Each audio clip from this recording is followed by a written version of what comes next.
ದೇಶದೆಲ್ಲೆಡೆ ಯುಗಾದಿ ಸಂಭ್ರಮದಲ್ಲಿದ್ದರೆ ಹಬ್ಬದ ದಿನವೇ ಘೋರ ದುರಂತವೊಂದು ಸಂಭವಿಸಿದೆ. ಒಡಿಶಾದ ಕಟಕ್ನ ನೆರ್ಗುಂಡಿ ನಿಲ್ದಾಣದ ಬಳಿ ಬೆಂಗಳೂರು ಕಾಮಾಖ್ಯ ಸೂಪರ್ಫಾಸ್ಟ್ ಎಕ್ಸ್‌ಪ್ರೆಸ್‌ನ 11 ಬೋಗಿಗಳು ಹಳಿ ತಪ್ಪಿವೆ.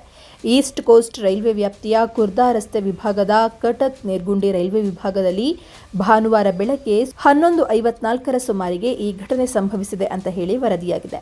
ಈವರೆಗೆ ಯಾವುದೇ ಸಾವು ನೋವುಗಳು ವರದಿಯಾಗಿಲ್ಲ. ಎಲ್ಲಾ ಪ್ರಯಾಣಿಕರು ಸುರಕ್ಷಿತವಾಗಿದ್ದಾರೆ ಅಂತ ಹೇಳಿ ಪೂರ್ವ ಕರಾವಳಿ ರೈಲ್ವೆಯ ಹಿರಿಯ ಅಧಿಕಾರಿ ಅಶೋಕ್ ಕುಮಾರ್ ಮಿಶ್ರಾ ಹೇಳಿದ್ದಾರೆ. 12551 ಕಾಮಾಖ್ಯ ಸೂಪರ್ ಫಾಸ್ಟ್ ಎಕ್ಸ್‌ಪ್ರೆಸ್‌ನ ಕೆಲವು ಬೋಗಿಗಳು ಹಳಿ ತಪ್ಪಿದ ಬಗ್ಗೆ ನಮಗೆ ಮಾಹಿತಿ ಬಂದಿದೆ.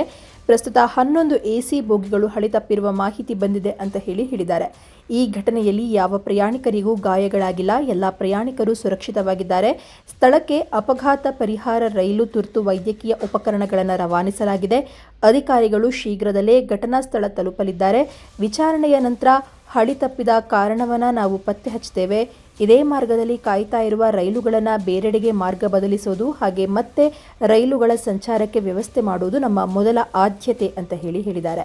ಇನ್ನು ಒಡಿಶಾದ ಕಟಕ್ ಜಿಲ್ಲೆಯಲ್ಲಿ ಎಕ್ಸ್‌ಪ್ರೆಸ್ ರೈಲು ಹಳಿ ತಪ್ಪಿ ಜನರು ಗಾಯಗೊಂಡಿದ್ದಾರೆ. ಗಾಯಗೊಂಡ 7 ಜನರನ್ನು ರಕ್ಷಿಸಿ ಹತ್ತಿರದ ಆಸ್ಪತ್ರೆಗೆ ಕರೆದೊಯ್ಯಲಾಗಿದೆ ಅಂತ ಒಡಿಶಾ ಅಗ್ನಿಶಾಮಕ ಸೇವೆಯ ಮಹಾನಿರ್ದೇಶಕ ಸುಧಾಂಶು ಸಾರಂಗಿ ಹೇಳಿದ್ದಾರೆ. ಇನ್ನು ಅಸ್ಸಾಂ ಮುಖ್ಯಮಂತ್ರಿ ಹಿಮಂತ ಬಿಸ್ವಾ ಶರ್ಮಾ ಕೂಡ ಪ್ರತಿಕ್ರಿಯಿಸಿದ್ದಾರೆ. ಒಡಿಶಾದಲ್ಲಿ 12551 ಕಾಮಾಖ್ಯ ಎಕ್ಸ್‌ಪ್ರೆಸ್‌ಗೆ ಸಂಬಂಧಿಸಿದ ಘಟನೆಯ ಬಗ್ಗೆ ನನಗೆ ತಿಳಿದಿದೆ.